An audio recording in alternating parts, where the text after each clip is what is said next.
ಉತ್ತಮವಾದಂತಹ ತಾರುಣ್ಯ, ಯೋಗ್ಯವಾದ ಕಾಲ ಬಂದಿದೆ, ವಿವಾಹಕ್ಕೆ ಯೋಗ್ಯವಾದ ಕಾಲ, ಮದುವೆ ಮಾಡಬೇಕು.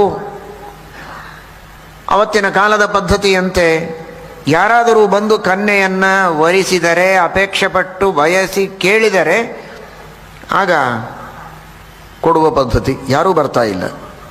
ಕಾರಣ ಏನು ಅಂದರೆ ಸೌಂದರ್ಯ ಇಲ್ಲ ಅಂತಲ್ಲ, ಗುಣಗಳಿಲ್ಲ ಅಂತಲ್ಲ, ಇವಳ ಸೌಂದರ್ಯ, ಇವಳಲ್ಲಿ ಒಂದು ವಿಲಕ್ಷಣವಾದ ತೇಜಸ್ಸು, ಭಾರೀ ಅದ್ಭುತವಾದಂತಹ ತೇಜಸ್ಸು.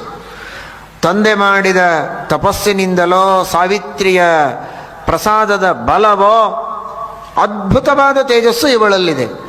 ಆ ತೇಜಸ್ಸು, ಆ ಸೌಂದರ್ಯ, ಗುಣವಂತಿಕೆ, ಆ ಅದ್ಭುತವಾದಂತಹ ವರ್ಚಸ್ಸಿಗೆ ಭಯಪಟ್ಟು ಇಂಥವಳನ್ನು ಮದುವೆಯಾಗೋ ಯೋಗ್ಯತೆ ನಮಗಿದೆಯೋ ಇಲ್ಲವೋ ಅಂತ ದೂರ ಹೋಗ್ತಾ ಇದ್ದಾರೆ ಬಂದ ವರಗಳೆಲ್ಲ.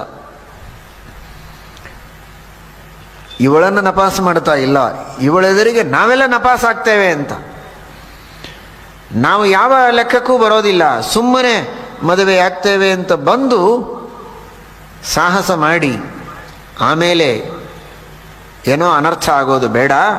ಆ ಯೋಗ್ಯತೆ ನಮ್ಮದಲ್ಲ, ಅಯೋಗ್ಯವಾದ ಕೆಲಸಕ್ಕೆ ಕೈ ಹಾಕಬಾರದು ಅಂತ ಅಯೋಗ್ಯ ಮಿಚ್ಚನ್ ಪುರುಷ ಪತತ್ತೇವನ ಸಂಶಯ ಅಂತ ನಂಬಿದವರು ಆವತ್ತಿನ ಕಾಲದವರು.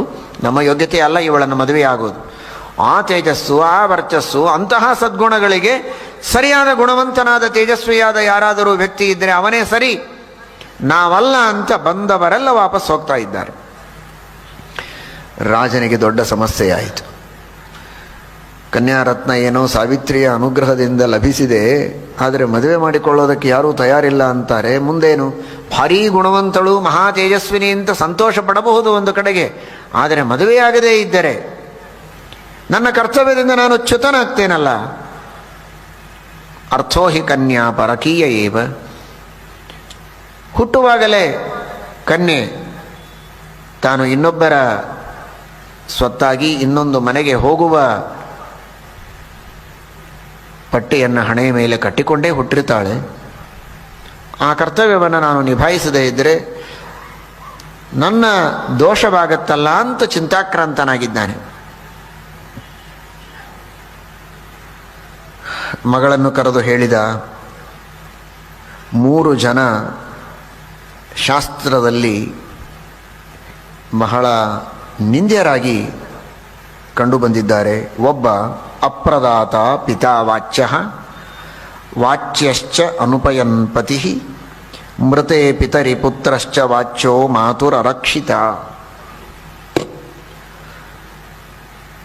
ಯೋಗ್ಯವಾದ ಕಾಲದಲ್ಲಿ ಕನ್ಯೆಯನ್ನು ದಾನ ಮಾಡದೆ ಮನೆಯಲ್ಲಿ ಇಟ್ಟುಕೊಂಡು ಕುಳಿತಂತಹ ತಂದೆ ಅವನು ನಿಂದ್ಯ. ವಿವಾಹಕ್ಕೆ ಯೋಗ್ಯವಾದ ಕಾಲ ಇದೆ,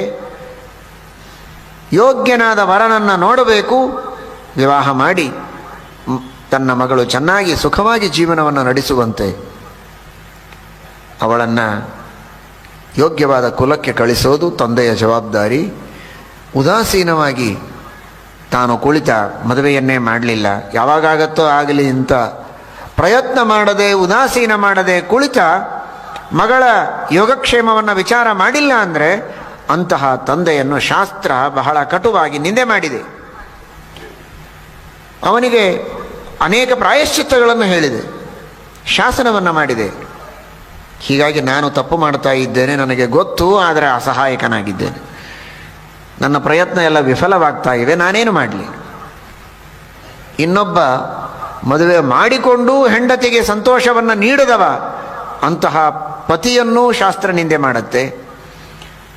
ತಂದೆ ಇಲ್ಲದಾಗ ತಾಯಿಯನ್ನು ಅತ್ಯಂತ ಚೆನ್ನಾಗಿ ನೋಡಿಕೊಳ್ಳದೇ ಇರುವ ಮಗನನ್ನೂ ಶಾಸ್ತ್ರ ನಿಂದೆ ಮಾಡುತ್ತೆ.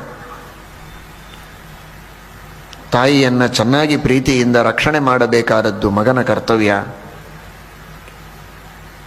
ಮಗಳನ್ನು ಚೆನ್ನಾಗಿ ಸಂಬಂಧ ನೋಡಿ ವಿವಾಹ ಮಾಡಿಕೊಡುವುದು ತಂದೆಯ ಕರ್ತವ್ಯ. ಹೆಂಡತಿಯನ್ನು ಸಂತೋಷದಿಂದ ಇಟ್ಟುಕೊಳ್ಳುವುದು ಗಂಡನ ಕರ್ತವ್ಯ. ಈ 3ರಲ್ಲಿ ತಪ್ಪಿದವರನ್ನು ಶಾಸ್ತ್ರ ಬಹಳ ಕಟುವಾಗಿ ನಿಂದಿಸಿದೆ, ಶಿಕ್ಷೆಯನ್ನು ವಿಧಿಸಿದೆ. ಈ ದೃಷ್ಟಿಯಲ್ಲಿ ನಾನೊಬ್ಬ ತಂದೆಯಾಗಿ ಈಗ ನಿನ್ನನ್ನು ಮದುವೆ ಮಾಡಿ ಕೊಡದೆ ತಪ್ಪು ಮಾಡ್ತಾ ಇದ್ದೇನೆ. ಆದರೆ ನಿನಗೇ ಒಂದು ಸೂಚನೆ, ನೀನೇ ಯೋಗ್ಯನಾದ ವರನನ್ನು ಹುಡುಕಿಕೊಂಡು ಸರಿ, ಅಷ್ಟು ಹೇಳಿದ್ದೇ ತಡ ಅವಳ ಜೊತೆಗೆ ಕೆಲವು ಜನರನ್ನು ಕೊಟ್ಟು ಕಳಿಸಿ ವರನನ್ನು ಹುಡುಕಿಕೊಂಡು ಬರುವುದಕ್ಕೆ ಹೇಳಿದ್ದಾನೆ.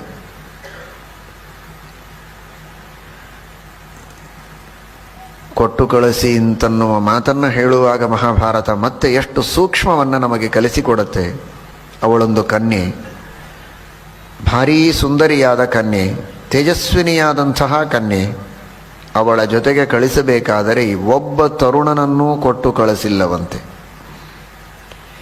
ಯಾವುದೇ ರೀತಿಯ ಮಾನಸಿಕ ವಿಕಾರ